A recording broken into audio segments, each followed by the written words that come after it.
Father, and of the Son, and of the Holy Spirit.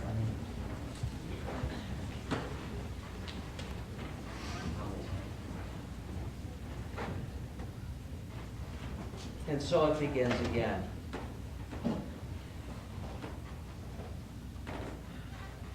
Lent for us is not an easy time. It is a very, very difficult time of ascetic practice and denial of oneself for the sake of getting closer to God. It's not easy to give up the things of the world. In fact, it's very difficult. We get entrenched in them. We like them. They're our pleasures, our pastimes. What pleases us, what makes us happy. We develop and center ourselves totally on the things of this world and become entrenched in them. We forget that there's anything else. We kind of worship God from a distance, loving Him, but also keeping all the things that we have, our comforts, close to us. And we only have one time in the year when we have to push those things away really seriously and develop a relationship with God again, and that is the Lenten season. It is our one time of the year when we put aside the things that assail us from the world and we're so entrenched in, and renew our relationship with God. The reason it's so doable is because it is only for 10% of the year.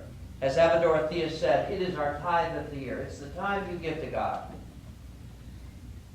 I myself set that as my time every year. I know that that's the time when I'm going to do it. It is much easier to live an ascetic life for a certain period of time to think that you're going to have to do it forever. It'd be nice if we did it forever, and perhaps what we take from Lent this year or any year would propel us in that direction. But I really don't encourage you to think that way. The only thing I want you to think about is that this is our period of time in the year in which we actually draw close to God. And there are practices that do that help us with that. Fasting, for example. But you can't have a mediocre fast or even a kind of obligatory one that you do in such a way as you're still full and still satisfied the way we are as Americans when we get up from every meal full and satisfied. The way that the Fathers teach us about fasting is that you get up from your meals not full, and that you don't eat that many meals. You cut your meals down to one meal a day or two meals, maybe maybe adding one on the weekends for a little relaxation, but not much. You force yourself into a position where your world is not based around food. Now, think about that for a second and examine it. How much of your world is based around food? How much of the comfort you have in life where you're not going to get depressed and sad is based around what you eat and the pleasures of that eating and the way that you gourmandize and think about the perfect little treats that will make you feel just that way and just the right meal and all of that, and how much attention we spend on that. We spend a tremendous amount of attention on what we eat. It's one of the ways that we're satisfied, and it pushes depression away. When you push that away and the relations you have with each other change, and you pray more, and you push away the television and all of the media input that we're so bombarded with, we're just like Zaccheus in that crowd. It's not an accident that Zaccheus is the first of the 5 Sundays of preparation that we have. The church is very wise. It doesn't say, here's Lent, it's before you jump into it and do the things that I'm talking about. Fast in such a rigorous way. Deny the world. Take away all the things that are pleasures to you and try to renew your life with God. It doesn't say just do that. It says, we're going to prepare you.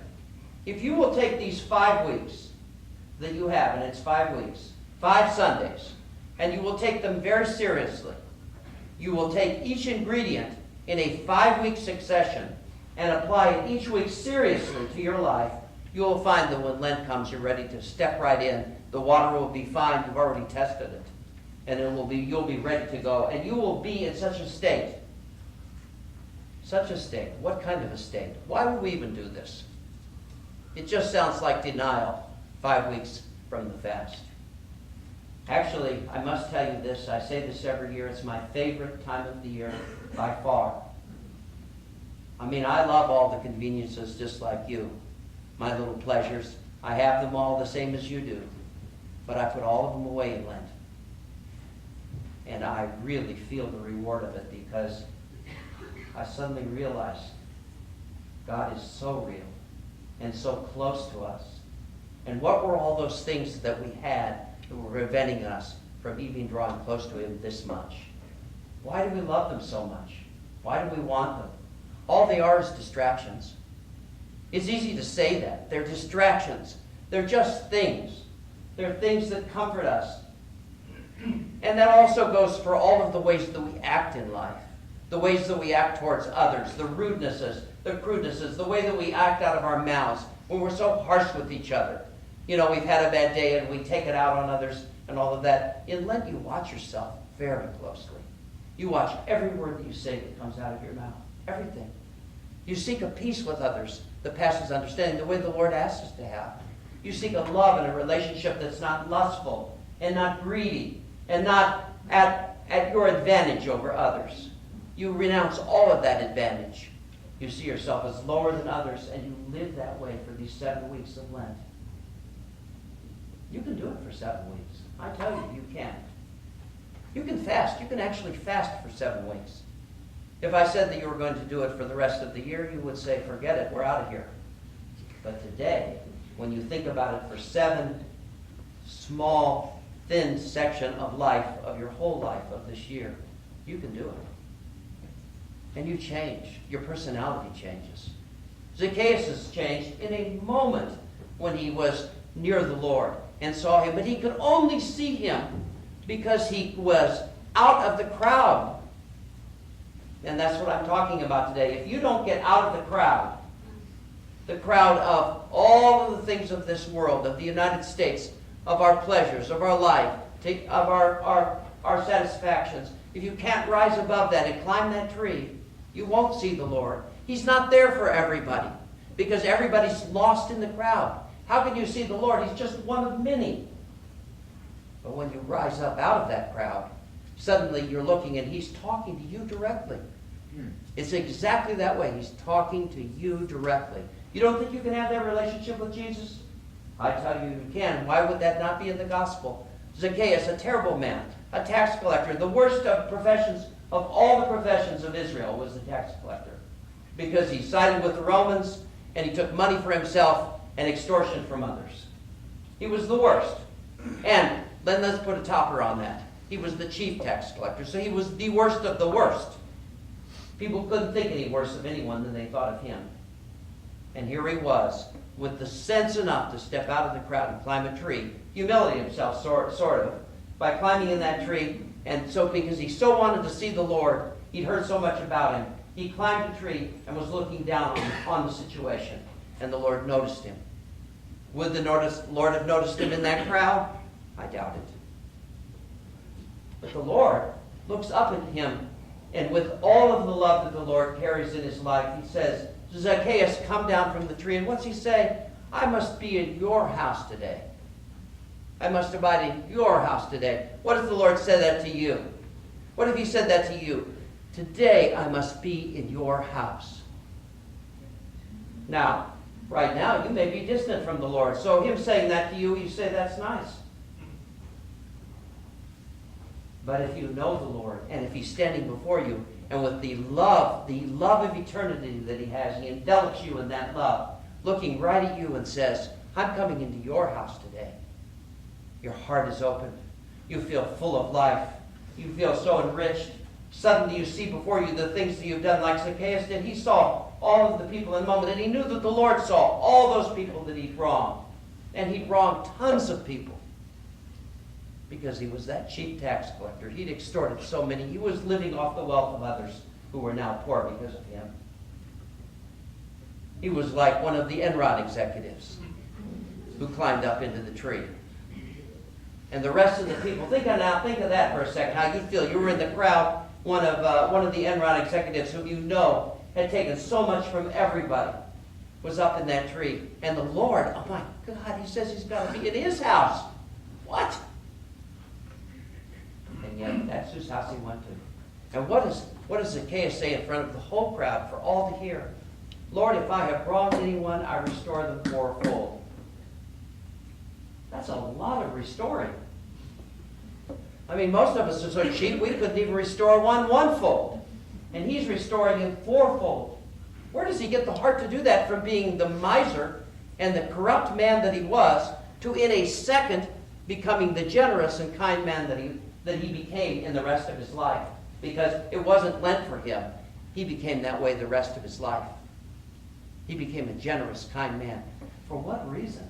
Because the Lord enveloped him and loved him with the love that is richer than any love of this world, any passion of this world, anything that you could possibly want in this world that you desire with all of your heart. Another person, things, wealth, good health, whatever. What all of that together does not in any way compare to the love of the Lord as he envelops you in his life. It's not even comparable.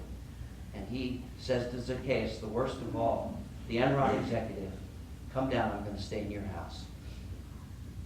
And Zacchaeus bankrupts himself in that moment for the riches of heaven. He gives everything away.